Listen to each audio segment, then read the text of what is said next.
Sauce দিলি কেন? Sauce দিলি কেন? সস না, আমি আমার হাতে যদি এখন কাছে ময়লা ডাস্টবিনের ময়লা থাকতো সেগুলো তোর গায়ে ঢালতাম। যে ব্লাশন দাস না, গালগুলো সুন্দর করস না, থাপড়া সবগুলো কার একদম লাল বানাই দেবো তোর, বুঝছো? আল্লাহ গুপ্তার নাম রাখছে বাঘ। পুঁটি মাছ রাতটানে আমার সাথে ছিল, এই সাহস দেখো না।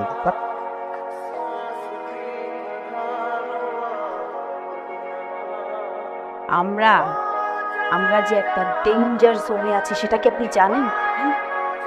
কি হয়েছে?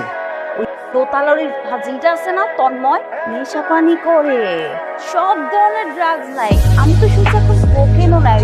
আমি তো সেদিন ছাদে গিয়া যা অবস্থা দেখছি, নাও এমন ভয়ঙ্কর ছেলেকে এই বাসা রাখে। জিওগ্রাফিক্যাল ষড়যন্ত্র।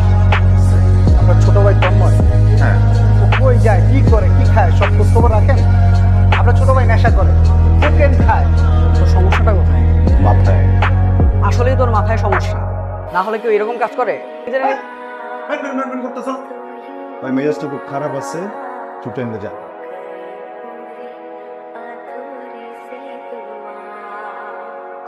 তন্ময়, কিভাবে ভাবলি তুই? এটা কোন হিসাব করে এটা চিন্তা করলি? তোর সাথে যে আমার ফ্রেন্ডশিপ আছে এটাই তো রিস্কি একটা ব্যাপার ছিল। এখন তুই আমার বয়ফ্রেন্ড হতে চাইছিস? কথাটা একটু শোন। আমরা দুজন কি কি বেস্ট বাডিজ? সেটা তুই জোর করে বানাই? হ্যাঁ, যাই হোক, হয়েছি তো নাকি?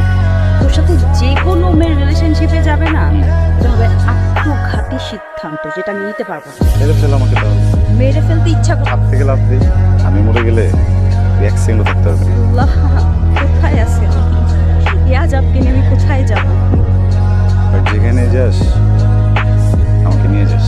দেখ, আমি জানি আমি হয়তো বা বেস্ট বয়ফ্রেন্ড হতে পারবো না, কিন্তু একটা জিনিস আমি শিওর হয়ে বলতে পারি, এই পাগল তোকে যতটা ভালোবাসবে কোনো স্বাভাবিক মানুষ তোকে এতটা ভালোবাসতে পারবে না। I love you.